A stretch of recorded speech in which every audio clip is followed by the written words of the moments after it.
नमस्कार दोस्तों, आज हम एक नई कहानी के साथ प्रस्तुत हुए हैं। स्वयं ही जिम्मेदार।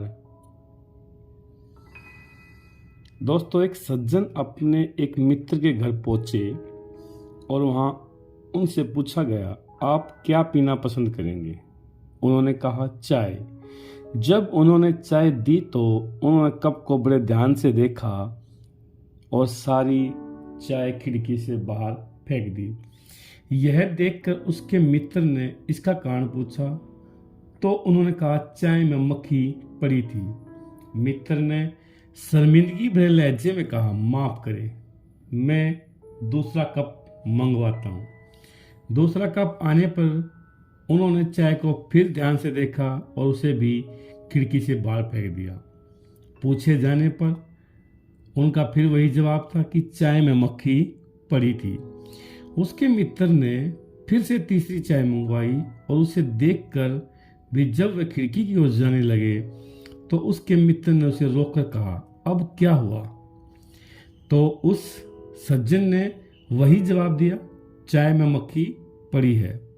इस पर मित्र ने पहले चाय को देखा, फिर उसे देखा और कहा, दोस्त, जरा अपना चश्मा उतार कर देखो।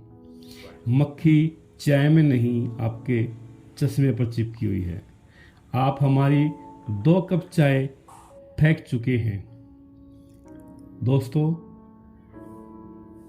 यह समस्या हम में से अधिकतर के साथ पेश आती है। हम अपने दुख, परेशानी या तनाव का कारण अक्सर किसी और को समझते हैं और अपने दोष और जिम्मेदारी अपने अलावा सब पर थोपते रहते हैं। नतीजा यह होता है कि स्वयं भी परेशान रहते हैं और दूसरों को भी परेशान रखते हैं। दोस्तों, मेरा मानना है हमारे और सुख और दुख का कारण हम स्वयं हैं। यदि हम अपने सोचने की दिशा और अपनी आदत में परिवर्तन करें तो हम अपनी जिंदगी की दशा और दिशा दोनों बदल सकते हैं। जिस तरह एक अंधेरे कमरे से अंधेरा भगाने के लिए प्रकाश लाना जरूरी है, उसी तरह जिंदगी से उदासी, दुख, जलन, क्रोध और तनाव को भगाने के लिए अपनी सोच का बदलना बहुत जरूरी है। जिस दिन हम अपनी सोच और अपनी आदत में परिवर्तन ले आएंगे, उस दिन से हमारा जीवन एक सुखद जीवन होगा। हम अपने परिवार के अंदर भी बहुत सारी खुशियां ला सकते हैं, सिर्फ और सिर्फ अपनी सोच में परिवर्तन करके।